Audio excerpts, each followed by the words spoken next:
I'd like to invite Professor Dr. Mohammad Masudur Rahman, Professor at Department of Pathology, Faculty of Veterinary and Animal Sciences, Sylhet Agricultural University. I'd like to give a brief on him. Dr. Masudur Rahman received the postdoctoral degree from the College of Veterinary Medicine, Chunbuk National University, Jeju, Republic of Korea. He also received his postdoctoral study at the same university, and he got also the complete his postdoctoral research on the veterinary research institute, Czech Republic.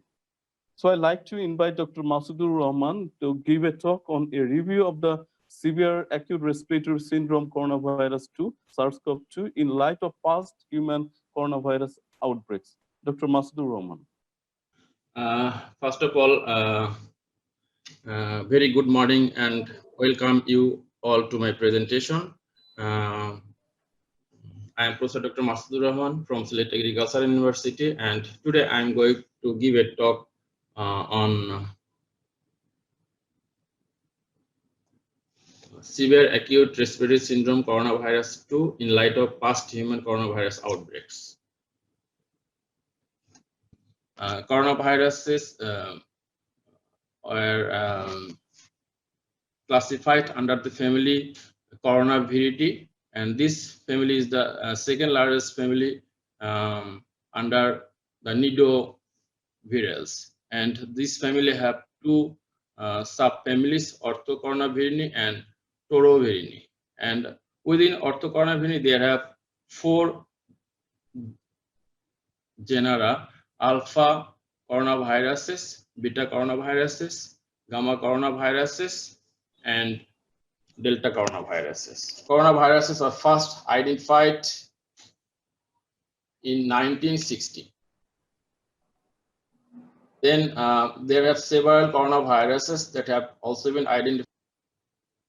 That means natural disaster brings people together, but epidemics and outbreaks of diseases like coronaviruses make people split from each other. So this is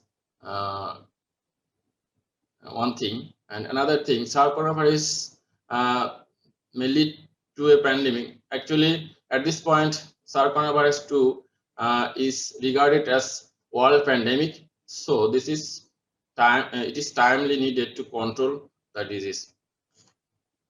And third one is number of increased cases are number of cases increases day by day, and there is evidence that human to human transmission is very critical for this virus. That's why the virus is spreading very rapidly. And next one, quick development of therapeutics that can inhibit this virus infection is urgently needed. Neutralizing antibodies and vaccines could play significant roles in controlling SARS coronavirus outbreaks. And finally, I would like to acknowledge get some good results from collaboration with those scientists. And finally, I acknowledge the conference organizers for giving me the opportunity to give a talk as an invited speaker. So thank you all. Stay safe from COVID-19. So thank you, Dr. Mohammad Masudur Rahman, for your excellent presentation and finish in time. Assalamu alaikum.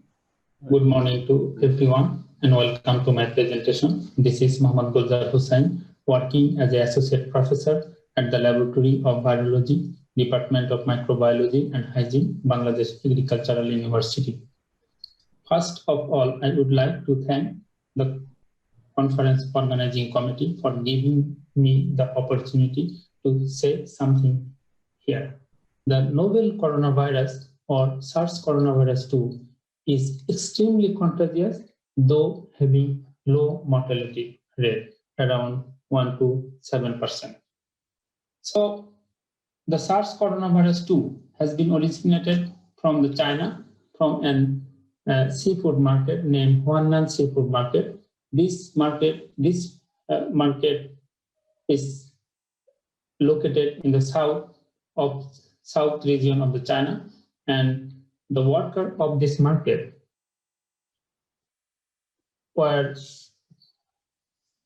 firstly infected with the coronavirus. This figure you are showing how the worker handled the live animals and their meat. And as I mentioned, different kind of animals can be infected by the SARS coronavirus 2. Several kind of animals may show their clinical symptoms, but few animals did not show their clinical signs and symptoms as human. So it might be due to their host immunity.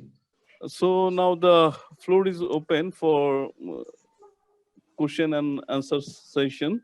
So if anybody interested to ask to Dr. Gulzar Hussain, can. Thank you. Hello. Hello, am I Yes. audible? Yes, yes. Thank you, sir, for your fascinating presentation. My question maybe doesn't fit with the topic, but as you are an expert in virology and immunology, I thought it would be proper if I ask you. Sir, my question is regarding the adaptive immunity of COVID-19 patient. I'm trying to say that for how much long time the patients are immune for reinfection, first time infection and reinfection. Would you take that question, sir? Yes, thank you very much. It also a mystery, and we don't know the answer really, because this kind of viruses is just like the influenza virus. So every year we are using influenza vaccine, and once one human is infected with SARS CoV2 and he developed the immunity, we don't know really this patient is again getting the reinfection or not, and how long time it will persist. There is no clinical data actually, and there are very limited information like the reinfection of the patient with the SARS coronavirus 2. One point. Another point, these virus is changing their genome throughout the world. So people or researchers are also thinking, if the virus change their genetic information, so this virus getting maybe lower pathogenic, the same kind of immunity or adaptive immunity after, got the patient after getting the infection. So this similar adaptive immunity can protect the new type of viruses. And there are one point, we are very lucky that the antibody enhancement infection, antibody mediated enhancement, this term.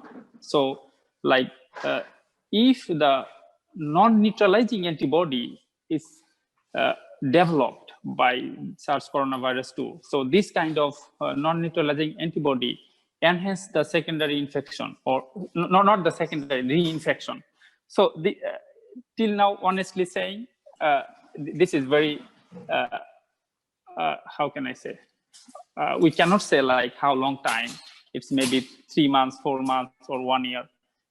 Perhaps till now, I don't believe the vaccine will be effective 100%. As a virologist, I can say the vaccine cannot protect us 100%. Maybe few people maybe develop the antibody, and around 50% of the people never develop any clinical sign and symptoms. So reinfected patient, whether he is getting the reinfection or not, we don't know, or because we are not doing the test.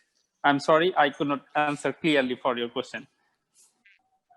Final 5 participants include Tausif bin Mahmoud from Noakhali Science and Technology University, Rianal Islam Reshad from Shahjalal University of Science and Technology, Fahmida Begum Mina from University of Rajshahi, Ariful Islam from University of Rajshahi as well, and Charushila Paul from University of Dhaka.